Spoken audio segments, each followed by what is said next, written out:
भगवान का नाम भगवान का ही अभिन्न स्वरूप है और वह भगवान की ही शक्ति से भगवान से भी अधिक शक्तिशाली और ऐश्वर्यवान है।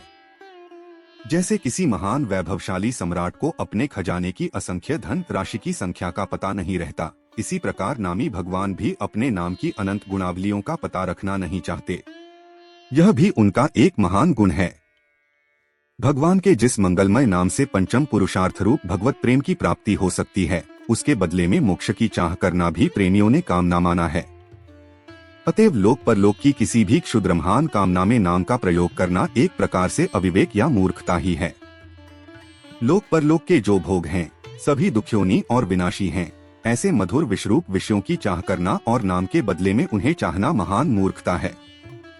अतएव बुद्धिमान और अपना यथार्थ कल्याण चाहने वाले पुरुष का यही कर्तव्य है कि वह अपने जीवन को भगवान नाममय बना दे और नाम के फलस्वरूप उत्तरोत्तर बढ़ती हुई नाम निष्ठा की ही कामना करे।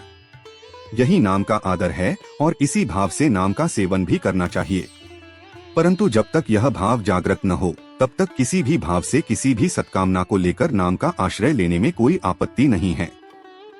ऐसा करना मूर्खता होने पर भी पाप नहीं है, वरन कर्तव्य है। अवश्य ही जिसमें किसी दूसरे का जरा भी अहित होता हो और परिणाम में अपना भी अहित होता हो, ऐसे किसी कार्य की सिद्धि के लिए भगवान के नाम का प्रयोग कभी नहीं करना चाहिए। जब तक भगवान के नाम में रति न जन्म हो जाए, तब तक रुचि के साथ भगवान का नाम लिया जाए। जब तक भगवान के नाम में रति न पैदा हो जाए, तब तक रुचि के साथ भगवान का नाम लिया जाए। दृढ़ता न होने तक अमोघ औषध के रूप में भगवान का नाम लेना चाहिए। भगवान का नाम नित्य मधुर और दिव्य अमृत रूप है। उदाहरण के लिए मिश्री मीठी होने पर भी पित्त के रोगी की जीभ कड़वी होने के कारण मिश्री कड़वी लगती है, परंतु मिश्री पित्तनाश की दवा है। मिश्री के सेवन से पित्त का शमन होने पर जब जीभ का कड़वापन मिट जाता है, तब मिश्री मीठी लगने लगती है, क्योंकि वह मीठी ही है। इसी प्रकार पूर्व संचित कर्ममल के कारण हमारी दूषित वृत्ति जब तक भगवान के नाम के माधुर्य का अनुभव नहीं करती, बल्कि उसे कड़वा समझती है, तब तक दवा के रूप में जबरदस्ती उसे लेते रहना चाहिए। लेते लेते कर्ममल का शमन होते ही भगवान की सहज नाम माधुरी का स्वाद आने लगेगा।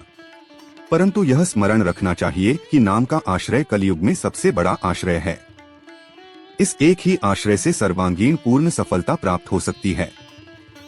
अतएव नित्य निरंतर नाम का सेवन करना चाहिए और जहाँ तक बने नाम का सेवन नाम प्रेम की वृद्धि के लिए ही करना चाहिए, किसी भी लौकिक पारलौकिक इच्छा की पूर्ति के लिए नहीं। नाम का फल अचिंत्य और अमूल्य है। उनकी वास्तविकता पर ध्यान न देकर उसमें भरे वास्तविक सत्य को ग्रहण करना चाहिए। नाम का जप मानसिक, उपांशु और वाचिक तीनों तरह से हो सकता है।